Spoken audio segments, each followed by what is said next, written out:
പാചക പരീക്ഷണങ്ങൾ പൊതുവേ എനിക്കിഷ്ടമാണ്. പക്ഷെ ചെയ്യാനുള്ള മടി കൊണ്ടാണ് ഒന്നും ചെയ്യാത്തത്.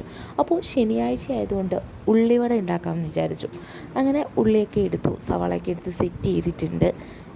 സംഭവം ഇത് അരിയാൻ തുടങ്ങിയപ്പോൾ നീറാൻ തുടങ്ങിയ കണ്ണാണ്. അതിനൊരു ശമനവും ഇല്ലായിരുന്നു കേട്ടോ. അങ്ങനെ കഴുകി നല്ല വൃത്തിയായിട്ടൊക്കെ അരിഞ്ഞു. ഈ കാണുന്ന അരിയലൊന്നും അല്ല കേട്ടോ, അവസാനം ഇതിൻ്റെ ഒരു ഫൈനൽ ലുക്കിൽ കണ്ടില്ലേ, ഇങ്ങനെയൊക്കെയാണ് കൊത്തിപ്പറക്കി അരിഞ്ഞത്. അപ്പോൾ ഉള്ളിവട ഉണ്ടാക്കാൻ എടുത്തത് ഗോതമ്പ് പൊടിയാണ്. പിന്നെ അതിൻ്റെ കൂടെ പച്ചമുളക് അരിഞ്ഞിടാൻ മറന്നു പോയിട്ടുണ്ടായിരുന്നു.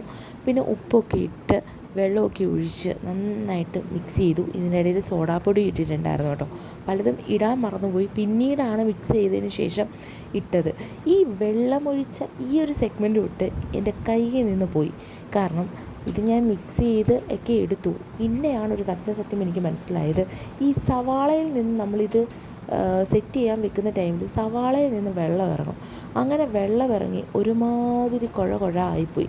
സംഭവം എൻ്റെ കയ്യിൽ ഒട്ടിപ്പിടിക്കാൻ തുടങ്ങി. അവസാനം ഒരു ഷേപ്പും ഇല്ലാതെ ഇങ്ങനെ ഒരു കുഴഞ്ഞ രൂപത്തിൽ ഉണ്ടാക്കിയെടുത്തു. ഷേപ്പൊന്നും ഇല്ലെങ്കിലും സംഭവം അടിപൊളിയായിരുന്നു ചായയുടെ കൂടെയൊക്കെ കഴിക്കാനേ. അപ്പോൾ പെട്ടെന്ന് ഒരു തട്ടിക്കൂട്ടുള്ളിവട എന്നൊക്കെ പറഞ്ഞ് നമുക്ക് സെറ്റ് ചെയ്യാം. എന്തായാലും കഴിച്ചപ്പോൾ ഒട്ടും ബോറൊന്നും ഉണ്ടായില്ല. സംഭവം വിജയിച്ചിട്ടുണ്ട്. അപ്പോൾ അത്രയേ ഉള്ളൂ. അപ്പോൾ പിന്നെ അടുത്ത വീഡിയോയിൽ കാണാവേ.